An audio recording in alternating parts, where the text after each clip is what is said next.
नमस्कार, मैं शेखर त्रिवेदी। आप देख रहे हैं न्यूज इंडिया। उत्तर प्रदेश के मुख्यमंत्री योगी आदित्यनाथ बार बार अपील कर रहे हैं कि जो मजदूर जहां हैं वो वहीं रुके रहें। व्यवस्था बनाई जाएगी और कोशिश की जाएगी कि उन्हें जल्द से जल्द उनके गंतव्य तक पहुंचाया जाए, लेकिन राजधानी लखनऊ में ही ऐसा दिखाई नहीं देता। हमारे संवाददाता मनीष मिश्रा की एक रिपोर्ट। सीएम योगी आदित्यनाथ के निर्देश के बाद कि कोई भी मजदूर कामगार पैदल न चले, आप देख सकते हैं मैं इस समय लखनऊ फैजाबाद हाईवे पर खड़ा हूं। कैसे लोग सवार हो रहे हैं जाने के लिए। साइकिलों से दूर से चल के आए लोग, एक ही साथ सोशल डिस्टेंसिंग का कितना पालन हो रहा है, क्या ये कोरोना संक्रमित होंगे नहीं होंगे, इनकी जांच हुई नहीं हुई, इसके बारे में कोई जानकारी नहीं। कैसे ट्रकों में एक साथ भर के जा रहे हैं, कोई सुरक्षा मानक का पालन नहीं हो रहा है और इनकी मजबूरी भी है। इनकी मजबूरी है, करें क्या। कहाँ से आ रहे हो आप लोग? साहब हरियाणा से आ रहे हैं, हरियाणा से आ रहे हैं। पैदल आए साइकिल से? नहीं साहब, हमको जो है बॉर्डर तक पैदल आए हैं, इसके बाद गाड़ी से ट्रक वाले लाए हैं साहब। ये ट्रक से आप जा रहे हो, कोई दिक्कत नहीं? नहीं साहब, कोई दिक्कत नहीं है। खाना पीना रास्ते में खूब मिल रहा है, खूब खा रहे हैं। सरकार की ओर से कोई व्यवस्था नहीं? नहीं, सरकार ओर से कोई व्यवस्था नहीं। सब ट्रक वाले। सरकार तरफ से कोई व्यवस्था नहीं है। तो सरकार तो कह रही है कि पैदल नहीं चलना है, हम गाड़ी। मैं साइकिल से आ रहे हैं, साइकिल से कहाँ से? गुड़गांव से। कहाँ जाओगे? मैं जाऊंगा खगड़िया जिला, बिहार। तो आप देख सकते हैं ये बिहार के निवासी हैं और तमाम लोग हरियाणा गुड़गांव से चल के आए हैं। उन कह रहे हैं कि खाना पीना तो है, लेकिन वो प्राइवेट निजी साधनों से जा रहे हैं। तो कुल मिला के क्या सीएम योगी आदित्यनाथ के निर्देश का कितना पालन हो रहा है, आप देख सकते हैं कि बसें, आप देख सकते हैं बसें खाली जा रही हैं। ये उत्तर प्रदेश परिवहन की एक बस जा रही है। ये देखिए बस जा रही है, पड़रौना डिपो की बस है, जो खाली तो जा रही है, लेकिन वो यात्रियों को नहीं, जो ये यात्री मजबूर हैं गुड़गांव से, हरियाणा से, जो कि 500-600 किलोमीटर से चल के आए हैं और पैदल जाने को मजबूर हैं, या ट्रकों पे सवार होकर कोरोना संक्रमण से वो कैसे बचेंगे, ये तस्वीरें खुद बता रहे हैं। Camera person Manish Mishra, news India, Lucknow. मौका कोई भी हो, लेकिन साइबर फ्रॉड जालसाजी करने में कोई कसर नहीं छोड़ते। कोरोना महामारी के दौरान साइबर जालसाज सस्ते मास्क, पीपीई किट और पीएम केयर फंड की फर्जी वेबसाइट बनाकर लोगों को ठगी का शिकार बना रहे हैं। साइबर सेल में अब तक ऐसी कई शिकायतें आ चुकी हैं। फिलहाल पुलिस इस मामले में लोगों को जागरूक कर रही है। कोरोना महामारी में लोगों के साथ साइबर जालसाज फ्रॉड करने में जुटे हुए हैं। सस्ते मास्क और पीपीई किट का झांसा देकर लोगों को लिंक भेजा जा रहा है और उनसे अकाउंट में पैसे मंगाए जा रहे हैं। सस्ते पीपीई किट और मास्क के लालच में लोग ऐसे साइबर जालसाजों के चक्कर में फंसकर अपनी मेहनत की गाढ़ी कमाई गंवा रहे हैं। ऑनलाइन शॉपिंग में कुछ फेक वेबसाइट इसी दौरान लॉन्च किए गए हैं, जिसपे कि सस्ते दर पे अमूमन चूँकि फेस मास्क, सैनिटाइज़र और पीपी किट की मांग बढ़ गई है, तो इसमें कुछ फेक वेबसाइट्स भी लॉन्च किए गए हैं, जिसमें ज़्यादा डिस्काउंट पे ये सब तीनों चीज़ें डिलीवर करने की बात की जा रही है। इससे व्यक्ति को बचना चाहिए। जो जेन्युइन वेबसाइट हैं, पुराने वेबसाइट्स हैं, जो पुराने शॉपिंग कार्ड्स हैं, उससे ही परचेजिंग करें। इसके साथ ही फर्जी वेबसाइट बनाकर प्रधानमंत्री केयर फंड में भी लोगों से पैसे मंगाए जा रहे हैं। इसमें जालसाज अपना अकाउंट नंबर लिंक के माध्यम से लोगों को भेजते हैं और लोगों से पीएम केयर फंड के नाम पर पैसे लेते हैं और लोग भी पीएम केयर फंड के झांसे में फंसकर इस अकाउंट में पैसे डाल देते हैं। ऐसी तमाम शिकायतें लगातार साइबर सेल के पास आ रही हैं। हर व्यक्ति, हर ऑर्गेनाइजेशन कुछ न कुछ अपने अंशदान इस महामारी के रोकथाम के लिए देना चाह रहा है। तो ऐसे कई fake number, fake account message किए जा रहे हैं एसएमएस के जरिए, ऑनलाइन में के द्वारा, किसी लिंक के द्वारा। अगर आपको कोई अंशदान देना है, योगदान देना है, तो आप इस अकाउंट में दें। तो मेरा अनुरोध ये है कि अगर कोई अंशदान देना चाहता है तो सबसे पहले उस अकाउंट को वेरीफाई कर लें कि वो इंडिविजुअल नेम पर है या किसी ऑर्गेनाइजेशन के नाम पे है। अगर किसी ऑर्गेनाइजेशन के नाम पे है तो वो कौन सा ऑर्गेनाइजेशन है और वो क्यों मांग रहा है। उत्तर प्रदेश के आवास महकमे में सैकड़ों इंजीनियर अपने ही अफसरों के खिलाफ ताल ठोक रहे हैं। कारण एश्योर्ड करियर प्रमोशन है, जिसे देने के बाद अब शासन ने वसूलने के आदेश जारी किए हैं। प्रमुख सचिव ने करोड़ों के प्रमोशन घोटाले की जांच के आदेश दे दिए हैं। यूपी के कई विभागों में पहले भी इस तरह के घोटाले अंजाम दिए गए, जिसमें कई आईएएस लपेटे में आए, बस कार्रवाई नहीं हुई। उत्तर प्रदेश के आवास महकमे का घोटालों से पुराना रिश्ता है। अब यहां पर एश्योर्ड करियर प्रमोशन स्कैम सामने आया है, जिसमें तमाम इंजीनियरों को एसीपी का लाभ दिया गया और अब इस लाभ देने के फेर में शासन के कई बड़े अफसरों की गर्दनें फंस गई हैं, क्योंकि नए प्रमुख सचिव आवास दीपक कुमार ने पूरे मामले की जांच के आदेश दिए हैं। इसमें एक एक इंजीनियर से तकरीबन 15 से 20 लाख तक की वसूली भी होनी है। हालांकि इंजीनियरों का कहना है कि शासन का आदेश पूरी तरह से गलत है और कोर्ट ने साफ तौर पे यूपी सरकार से पूरे मामले पे जवाब मांगा था। बजाय जवाब देने के यूपी सरकार ने इंजीनियरों से रिकवरी के आदेश दे डाले। तकरीबन यूपी के करीब 500 ऐसे इंजीनियर हैं जिनको तकरीबन 80 से 100 करोड़ रुपए का लाभ एश्योर्ड करियर प्रमोशन स्कैम के तहत दिया गया है। हालांकि ये स्कैम यूपी के आवास महकमे में नया नहीं है। इससे पहले आयुर्वेद विभाग में भी इस तरह का स्कैम सामने आया था, जब एक सीनियर आईएएस को सरकार ने निलंबित भी किया था, लेकिन बाद में वो आईएएस अफसर बहाल हो गई और आज तक घोटाले की जांच अधर में है। ठीक इसी तरह आवास महकमे में जो नया घोटाला सामने आया है, इसमें सरकार क्या रुख अपनाएगी ये भी देखना लाजमी होगा। वहीं इंजीनियरों की माने तो अगर सरकार ने अपना फैसला वापस नहीं लिया तो आने वाले दिनों में डेवलपमेंट अथॉरिटीज का काम ठप कर सरकार के खिलाफ आंदोलन की रणनीति भी तैयार होगी। कैमरामैन पीसी चौधरी के साथ Manish Srivastava, news India, Lucknow. Corona ने पूरी दुनिया को अपनी चपेट में ले रखा है, लेकिन कोरोना की इस जंग में दुनिया को बचाने अगर कोई सामने आया तो वो हैं हमारे कोरोना वॉरियर्स, खासतौर पर नर्सेज और मेडिकल स्टाफ।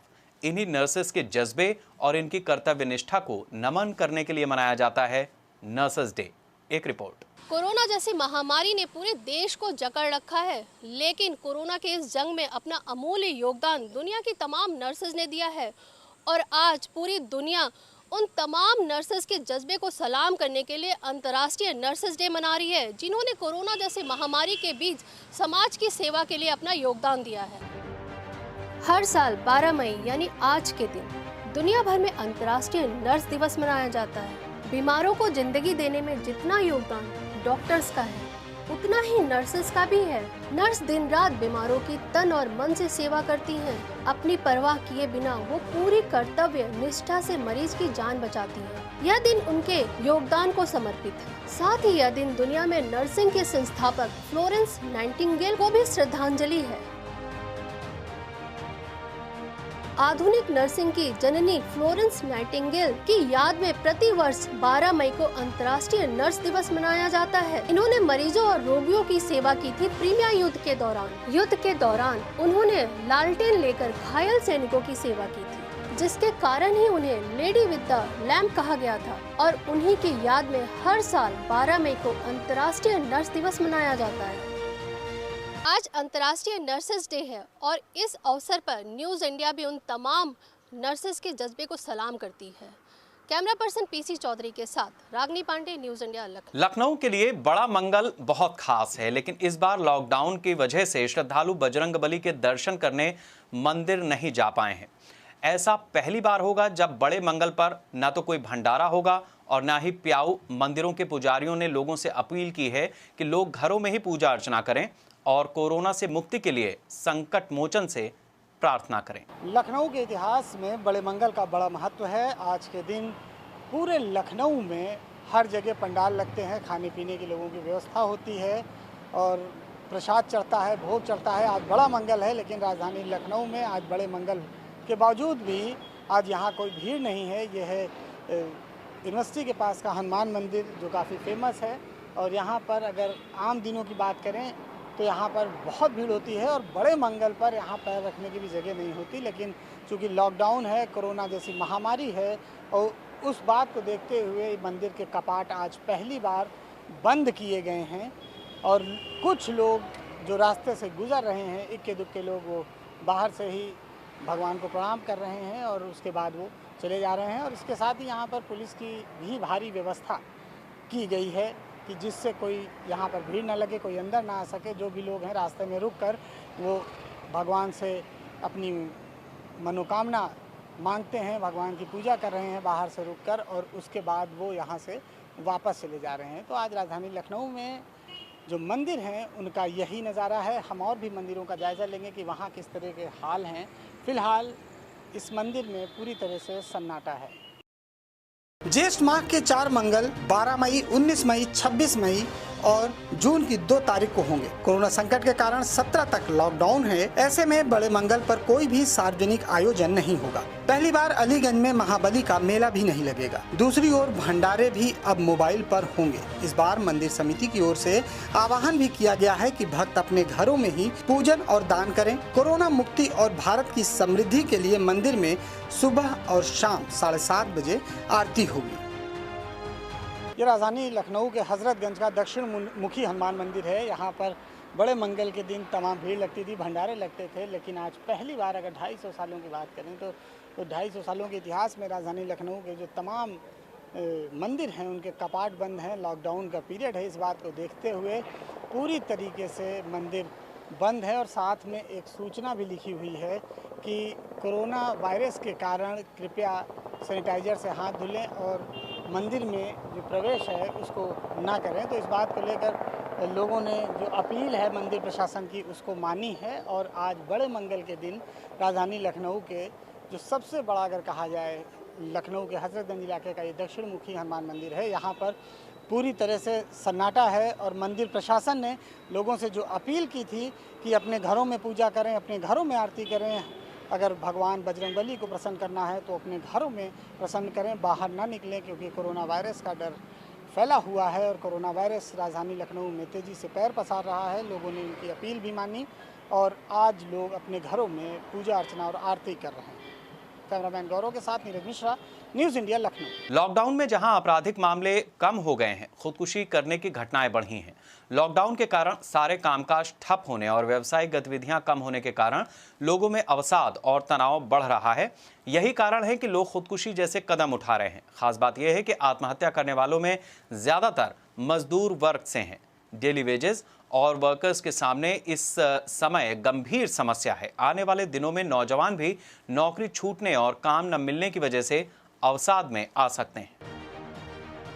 पिछले 50 दिनों में लॉकडाउन के दौरान देश में आत्महत्याओं के मामले में बढ़ोतरी हुई है। एक आंकड़ों के मुताबिक देश में आत्महत्या के मामले लॉकडाउन के दौरान दुगने हुए हैं। उत्तर प्रदेश की राजधानी लखनऊ की बात करें तो पिछले 50 दिनों में 50 के ऊपर आत्महत्याएं हुई हैं। इसका सबसे बड़ा कारण है अवसाद। मनोवैज्ञानिक डॉक्टर आशुतोष मानते हैं कि जो लोग अवसाद से ग्रस्त हैं और उनके पास इच्छा शक्ति की कमी है, ऐसे लोग ज्यादा आत्महत्या करते हैं और इसलिए आत्महत्या के मामले भी बढ़े हैं।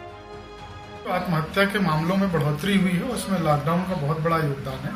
लॉकडाउन के समय में लोगों का तनाव बढ़ा है, मानसिक बीमारियां बढ़ी हैं और जिस प्रकार से लोग घरों में बंद हैं, करियर की, भविष्य की अनिश्चितताएं सामने हैं, बीमारी का डर है, इन सब की वजह से अवसाद के मामले और दुश्चिंता के मामले बढ़े हैं। और इन सभी विकट परिस्थितियों में बहुत सारे लोग जिनकी कोपिंग स्किल्स कमज़ोर हैं, जिनके पास सपोर्ट सिस्टम अच्छा नहीं है, वो इस प्रकार आत्महत्या की प्रवृत्ति में रत हैं। और इसके लिए बहुत सारी हेल्पलाइंस हैं, लोग उन पर कॉल करके मदद ले सकते हैं और मदद सरल और सुलभ तरीके से उपलब्ध है। यदि मदद मांगी जाएगी तो मदद मिलेगी और आत्महत्या करने की आवश्यकता किसी को नहीं पड़ेगी। लॉकडाउन के दौरान अपराध तो कम हुए, लेकिन आत्महत्याओं के मामले में बढ़ोतरी हुई। एक आंकड़ों के मुताबिक पिछले 50 दिनों में लॉकडाउन के दौरान आत्महत्या के मामले दुगने हुए हैं। मनोवैज्ञानिक भी मानते हैं कि लोग शारीरिक, मानसिक और आर्थिक रूप से परेशान हैं, इसलिए आत्महत्याओं के मामले में बढ़ोतरी हुई। मनोवैज्ञानिकों का कहना है कि लोग अपनी होप बनाए रखें, अपनी इच्छा शक्ति के साथ काम करें और आत्महत्या जैसा कदम ना उठाएं। कैमरामैन गौरव के साथ नीरज मिश्रा, न्यूज़ इंडिया लखनऊ। फिलहाल वक्त है एक ब्रेक का।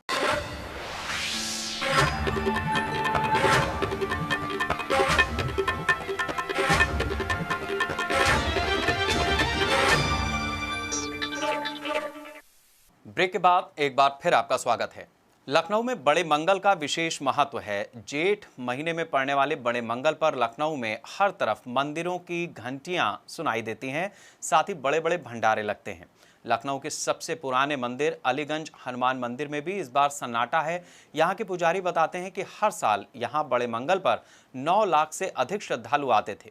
न्यूज़ इंडिया के वरिष्ठ संवाददाता नीरज मिश्रा ने मंदिर के पुजारी से मंदिर का इतिहास और मंदिर की स्थिति पर चर्चा की। लखनऊ के अलीगंज इलाके में प्रसिद्ध हनुमान मंदिर स्थित है। इसकी स्थापना नवाब सिराजुद्दौला की बेगम और दिल्ली की मुगलिया खानदान की बेटी आलिया बेगम ने करवाई थी। आलिया बेगम की कोई संतान नहीं थी, जिससे वो दुखी थी। एक दिन बेगम के माली ने राय दी कि आप इस्लामबाड़ी के दरबार जाकर अर्जी लगाएं। बेगम साहिबा वहां गई। इसके बाद उनकी मनोकामना पूरी हुई। फिर एक दिन बेगम को सपने में बजरंगबली ने दर्शन दिए और कहा कि इस टीले में मेरी मूर्ति है जिसमें मैं वास करता हूँ। इस मूर्ति की कहीं आप स्थापना करा दें। जिसके बाद बेगम साहिबा ने टीला खुदवाया तो उसमें हनुमान जी की मूर्ति निकली। बेगम साहिबा मूर्ति को हाथी पर रखकर गोमती के पार ले जाना चाहती थी, मगर हाथी अलीगंज में ही बैठ गया। मूर्ति का वजन इतना ज्यादा हो गया कि कोई उसे हिला तक नहीं सका। ऐसे में आलिया बेगम ने मूर्ति की स्थापना अलीगंज में ही करा दी और पुजारी को नियुक्त कर दिया। हनुमान जी के इस मंदिर में लोगों की मन्नतें पूरी होती हैं। इसके बाद भक्त सिंदूर का चोला, नए वस्त्र, झंडा और घंटा टांगते हैं।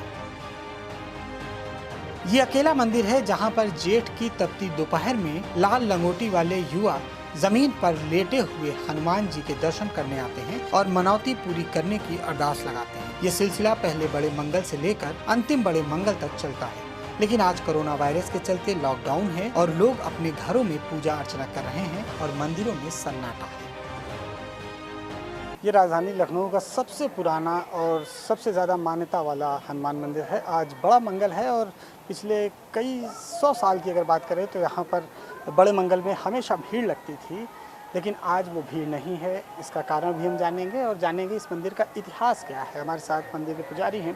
तो सर, क्या इतिहास इस मंदिर का है और आज भीड़ नहीं है, क्या कहें? सर, ये जो मंदिर जो है ये कई ईसा पूर्व शताब्दी का है, क्योंकि जिस समय मुगल काल का शासन चल रहा था उस समय का ये मंदिर बना हुआ है। और इस मंदिर का जो सबसे ज़्यादा ऐतिहासिक महत्व है वो ये है कि आज तक बाबा के दरबार में जो जेठ के मेला लगता था मंगल का, जो कि 1.5 लाख से ऊपर श्रद्धालु आते थे, आज उन 1.5 लाख श्रद्धालुओं को संभालने के लिए कम से कम 3 जिलों की पुलिस को बुलाना पड़ता था। और आज ये कंडीशन है कि बिल्कुल सब खाली। क्यों खाली है? क्योंकि ये कोरोना। नहीं तो आप लोगों ने कोई अपील करी है कोरोना को लेकर? सर, अपील किया था। कल ही जो मीटिंग हुई थी तो मीटिंग में हम लोगों ने प्रोसीजर ये रखा था कि सर ये दरबार खोल दिया जाए, तो जिससे कि जो यात्री आते हैं रात्रि में 12 बजे से लेकर के, कल रात्रि में 12 बजे से व्यक्ति आना 10 बजे के बाद से शुरू हो गया था और सुबह जो थी अच्छी खासी भीड़ थी। तो हम लोगों ने ये प्रस्ताव रखा था कि ये गेट खोल दिया जाए ताकि लोग आकर के बाहर से दर्शन कर सकें और मत्था टेक के चले जाएंगे। लेकिन इस चीज़ को भी इसलिए पास नहीं किया गया क्योंकि यहाँ पे भीड़ होती तो उससे जो होता है इन्फेक्शन होने का डर होता। इसीलिए इस चीज़ को मद्देनजर रखते हुए दरवाजे नहीं खोले गए, कपाट। तो फिर लोग कैसे दर्शन कर रहे हैं और आप लोग किस तरह से आरती वगैरह का क्या टाइम क्या है? प्रातः काल की आरती जो है 6 बजे का समय रखा गया है निर्धारित। उसमें समस्त भक्त लोग आकर के सम्मिलित हो जाते हैं। उसके पहले उन सबको सैनिटाइज कर दिया जाता है, अपना आरती में सम्मिलित हों और फिर पुजारी जी महाराज आरती करते हैं। फिर आरती जो होते हुए सम्मिलित होने के बाद आरती वापस चली जाती है, लेकिन मंदिर में किसी को एंट्री नहीं दी जाएगी। कितना पुराना है? कम से कम ये 1000 ईसा वर्ष पुराना है। ये काफ़ी पुराना मंदिर है, लेकिन आज बड़े मंगल के दिन यहाँ पर जिस तरह से रौनक रहती थी, आज कोरोना वायरस के देखते हुए यहाँ पर मंदिर में पूरी तरह से जो श्रद्धालु हैं उनका आना जाना बंद हो चुका है। हालांकि जो लोग हैं वो बाहर से दर्शन करके और सीधे वो चले जा रहे हैं। कुल मिला के लॉकडाउन का पूरी तरीके से इस मंदिर में भी पालन किया जा रहा है। कैमरामैन गौरव के साथ नीरज मिश्रा, न्यूज़ इंडिया, लखनऊ। क्या वाकई यूपी में प्रधानमंत्री नरेंद्र मोदी के महत्वाकांक्षी प्रोजेक्ट नमामि गंगे से भ्रष्टाचार की गंगा बह निकली है? रंगदारी के आरोप में भले पूर्व सांसद धनंजय सिंह को गिरफ्तार किया गया हो, लेकिन एक माफिया द्वारा 350 करोड़ के नमामि गंगे टेंडर में भ्रष्टाचार के आरोप भी योगी सरकार के राज्य मंत्री पर लगने से कई सवाल खड़े हो गए हैं। खुद प्रधानमंत्री भी कानपुर में पिछले साल नमामि गंगे योजना में भ्रष्टाचार के चलते अटल घाट पर फिसल गए थे। दूसरों के पाप को साफ करने वाली मां गंगा खुद भ्रष्टाचार के कारण दूषित हो रही है। करीब 21,000 की योजना का श्री गणेश नमामि गंगे प्रोजेक्ट के रूप में प्रधानमंत्री नरेंद्र मोदी ने 2014 में किया था। योजना दिसंबर 2020 में खत्म हो गई। यूपी में मां गंगा आज भी मैली ही नजर आती है। इस वर्ष मोदी सरकार ने फिर करीब 1,500 करोड़ का बजट जारी किया। सपा मुखिया अखिलेश यादव भी गंगा सफाई को भ्रष्टाचार का गौमुख करार दे चुके हैं। आप क्या समझते हो, गंगा साफ हो गई? कौन कह रहा गंगा साफ हो गई? गोमती जब नहीं साफ होगी, यमुना नदी नहीं साफ होगी। हमारे बीजेपी के लोग ये जानते ही नहीं कि यमुना नदी चंबल में कहाँ मिल जाती है। कानपुर में नमामि गंगे प्रोजेक्ट में बड़े घोटाले का आरोप खुद भाजपा के स्थानीय विधायक अभिजीत सिंह सांगा ने लगाया था। गंगा घाटों की सफाई में भ्रष्टाचार किया गया था। खुद प्रधानमंत्री नरेंद्र मोदी अपनी कानपुर यात्रा के दौरान अटल घाट की सीढ़ियों पर लड़खड़ा गए थे। ये सीढ़ियां भी नमामि गंगे प्रोजेक्ट में भ्रष्टाचार की ही निशानी थी। घाटों को सुंदर बनाने के नाम पर पूरे प्रदेश में बड़े घोटाले की नींव रखी गई है। हमारे बिठूर में नमामि गंगे परियोजना के अंतर्गत जो सफाई कर्मचारियों की नियुक्ति विशाल प्रोटेक्शन फोर्स के माध्यम से की गई है, उसमें मुझे भ्रष्टाचार देखने को मिला। जहां 60 कर्मचारियों का पेमेंट उठ रहा है, वहां मात्र 15 से 20 कर्मचारी भी वहां काम नहीं कर रहे हैं। एक दिन पहले ही जौनपुर के पूर्व सांसद धनंजय सिंह ने नमामि गंगे प्रोजेक्ट में 350 करोड़ के टेंडर घोटाले का बड़ा आरोप यूपी सरकार के राज्य मंत्री गिरीश यादव पर लगाया है। हालांकि मामला रंगदारी से जुड़ा होने के कारण माफिया को सरकार ने जेल भेज दिया, लेकिन प्रोजेक्ट में घोटाले के आरोप कतई नए नहीं है। हालांकि यूपी भाजपा के प्रदेश मीडिया प्रमुख नवीन श्रीवास्तव का साफ कहना है कि योगी सरकार गंगा सफाई में पूरी पारदर्शिता के साथ काम कर रही है, लेकिन पिछली अखिलेश यादव की सरकार ने प्रोजेक्ट की मीडिया डुबोई थी। 2014 से 2017 तक उत्तर प्रदेश में तत्कालीन समाजवादी पार्टी की सरकार में नगर विकास मंत्री अधर्म खां के विभाग जल निगम ने जिस प्रकार से लुटिया डुबोने का काम किया था, उसकी परिणति थी कि गंगा जैसी थी वैसी ही रही।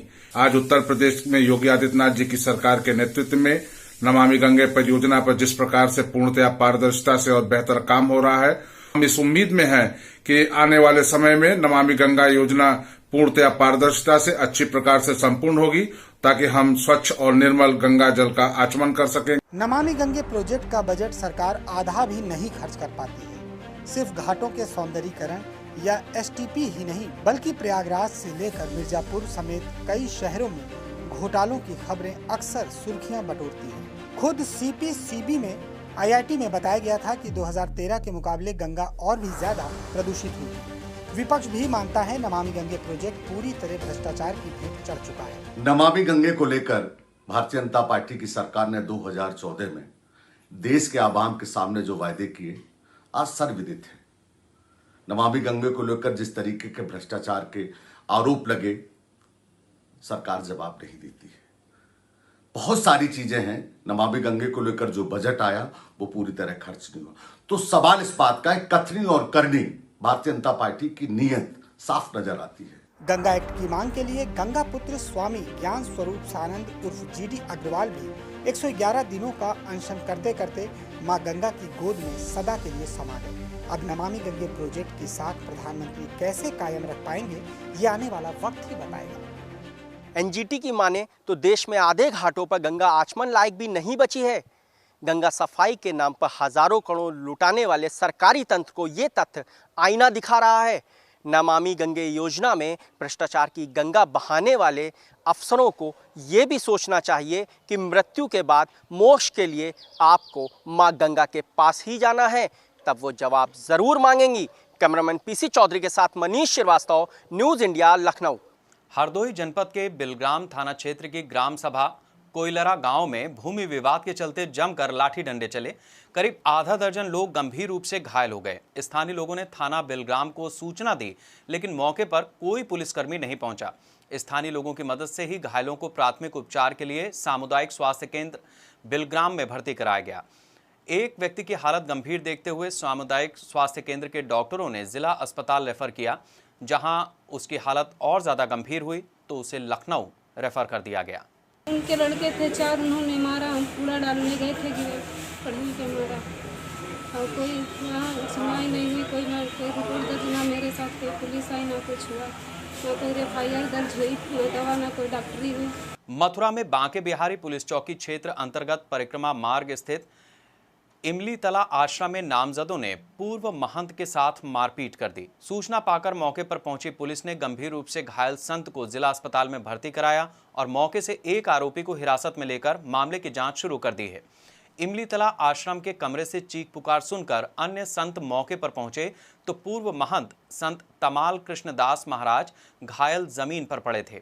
घटना का कारण आश्रम ट्रस्ट पर काबिज होने को लेकर चल रहा विवाद और पूर्व महंत द्वारा अपने कमरे पर ताला लगाया जाना बताया जा रहा है। बताया भी जा रहा है कि पूर्व महंत द्वारा आश्रम के सुरक्षा गार्ड को कोरोना महामारी के चलते बाहर आने जाने से मना किया गया था। इसी के चलते सुरक्षा गार्ड और उसके 3 साथियों ने संत के साथ मारपीट की। ये वृंदावन के गौड़िया मठ का है। ये इमलीतला परिक्रमा मार्ग वृंदावन में पड़ता है। इस पे पूर्व अध्यक्ष हैं तमाल दास और वर्तमान में उसी मठ के अध्यक्ष हैं बीपी साधु। बीपी साधु इस समय बाहर गए हुए हैं, तो बीपी साधु के ही अनुयायी या उनके शिष्य हैं जिन्होंने तमाल दास जी के साथ मारपीट किया है, जिसमें जो मेन अभियुक्त था सच्चिदानंद को पकड़ लिया गया है और ये एक गोविंदा जगन्नाथ ये अभी फरार हैं और इनको भी पकड़ा जाएगा। अभी कोई तहरीर नहीं आई है, जैसे तहरीर आती है मुकदमा लिखा जाएगा और सभी गिरफ्तारी की जाएगी। हरदोई के जिलाधिकारी पुलकित खरे ने शाहाबाद तहसील प्रशासन द्वारा मोहल्ला महुआ टोला में एक सरकारी स्कूल में संचालित क्वारंटाइन सेंटर का औचक निरीक्षण किया। इस स्कूल में प्रवासी मजदूरों को क्वारंटाइन किया गया था, जहां से प्रवासी मजदूरों को राशन किट देकर उनके घर रवाना किया गया। जिलाधिकारी का काफिला पहुंचते ही नगर पालिका के कर्मचारियों में अफरा तफरी मच गई। जिलाधिकारी ने कम्युनिटी किचन सेंटर का बारीकी से निरीक्षण किया और भोजन बनाने वाली महिलाओं को आवश्यक दिशा निर्देश दिए। भोजनालय में कई ऐसे लोग भी भोजन करते मिले जो स्थानीय रहे और उनका राशन कार्ड भी बना है, लेकिन फ्री का भोजन करने चले आते हैं। कम्युनिटी किचन चल रहा है, उसका औचक निरीक्षण करा गया। साथ ही साथ जो आश्रय स्थल है जिनमें प्रवासी मजदूरों को रखा जा रहा है उसको भी देखा गया है यहाँ पे आके। इसी तरह कम्युनिटी किचन में कुछ ऐसे भी लोग यहाँ पे मिले जो संपन्न हैं, जिनके पास राशन कार्ड है, तो ये निर्देश दिया गया कि जिनके पास राशन कार्ड है, जिनके पास घर पे खाद्यान्न है, जो अपने घर पे खा पी सकते हैं, उनको वहां से हतोत्साहित करा जाए, उनको घर पे ही खाने की व्यवस्था करी जाए। और कम्युनिटी किचन में जो वास्तविक में पात्र व्यक्ति है, जिसके पास कोई और जरिया खाने पीने का नहीं है, उसी को वहाँ पे नियमित रूप से खिलाया जाए। खाने की गुणवत्ता भी देखी वहाँ पे, जिस तरह का खाना बन रहा है ये बताया गया कि साफ सफाई के साथ खाना बने और सोशल डिस्टेंसिंग का वहाँ पे पालन कराया जा रहा था। इसको भी देखा कि इसको भी आगे बढ़ाया जाए। कस्बे में भी ये देखा गया कि कई दुकानों के सामने अभी भी इन्फोर्समेंट की जरूरत है। बदायूं जनपद के बिलसी और बिसौली कस्बे में नोडल अधिकारी और सचिव सोबरन सिंह ने डीपाल स्कूल स्थित क्वारंटाइन सेंटर का निरीक्षण किया। नोडल अधिकारी ने सेंटर की व्यवस्थाओं के साथ साथ किचन को भी बारीकी से देखा। नोडल अधिकारी ने क्वारंटाइन सेंटर पर किसी भी तरह की अव्यवस्था न होने के निर्देश दिए हैं। स्टेट गवर्नमेंट और सेंट्रल गवर्नमेंट के द्वारा दिशा निर्देश के द्वारा आप रोज़ाना सुनते ही रहते हैं, टीवी के माध्यम से, इलेक्ट्रॉनिक मीडिया के माध्यम से और प्रिंटिंग मीडिया के माध्यम से सोशल डिस्टेंसिंग रहनी चाहिए और ज़्यादा से ज़्यादा आदमी को अपना हाथों साबुन से हाथ धुलना चाहिए। इन सब चीज़ों का भी ध्यान रखना चाहिए, साफ़ सफाई का भी ध्यान रखना चाहिए। सभी जगह सही मिला, बिलसी एवं बिसौली तहसीलों में सब कुछ अच्छा मिला। यूपी के कौशाम्बी के मूरतगंज ब्लॉक के पंसौर ग्राम प्रधान ज्ञानमती और सेक्रेटरी मुकेश कुमार गुप्ता ने एक ही दिन में संयुक्त हस्ताक्षर से 10,38,000 रुपए निकाल लिए।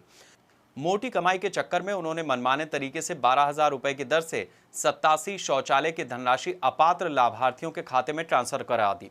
इसमें 61 लाभार्थी ऐसे मिले जो पात्रता सूची में हैं ही नहीं। इनके खाते में 7,32,000 रुपया भेजा गया। हैरानी की बात यह है कि दोनों ने 21 ऐसे लाभार्थियों को शौचालय का लाभ दिया जिन्हें पहले ही निर्मल भारत अभियान के तहत शौचालय का लाभ दिया जा चुका है। पंचायती राज विभाग को जनवरी 2020 में घोटाले की जानकारी हुई तो डीपीसी सुजीत शुक्ला और एडीओ पंचायत मूरतगंज चंद्रभान सिंह ने गांव पहुंचकर स्थलीय सत्यापन किया। जांच के दौरान घोटाले की परतें खुली, लेकिन इसके बाद पूरा मामला दबा दिया गया। ऐसा लगता है कट कमीशन के खेल में विभाग के अधिकारी भी शामिल हो गए हैं। 10,38,000 जो है लाभार्थियों के 87 शौचालय गए हैं। 87 शौचालय के 10,38,000 लाभार्थियों खाते में डाला गया है। शौचालय हमने जांच किया, 3 शौचालय आए तो उनका पैसा सर वापसी हो चुका है खाते में। वहाँ एनडीए की धनराशि 10,38,000 रुपया पूर्व से पड़ी हुई थी। सचिव द्वारा उस धनराशि का उपयोग ग्राम पंचायतों में शौचालय निर्माण हित विभिन्न लाभार्थियों को किया गया है, काटा गया है, उनके खाते में ट्रांसफर किया गया है। जब यह बात संज्ञान में आई तो वहाँ पर जांच कराई गई। जांच में यह तथ्य प्रकाश में आया कि 10,38,000 का धनराशि निर्गत की गई है, परंतु इसमें धनराशि जो निर्गत की गई है वो शासकीय नियमों के तहत है कि नहीं, इसकी जांच हेतु वहाँ कमेटी बनाकर जांच कराई गई।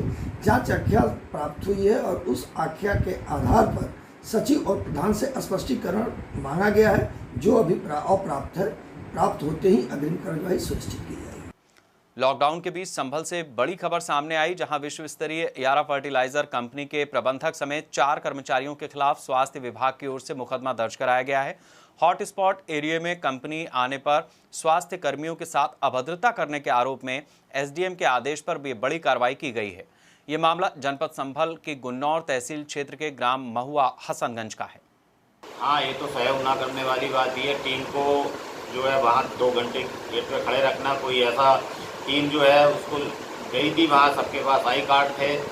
ऐसा तो नहीं है कि कोई वहाँ किसी अनुचित कार्य के लिए कोई गया था।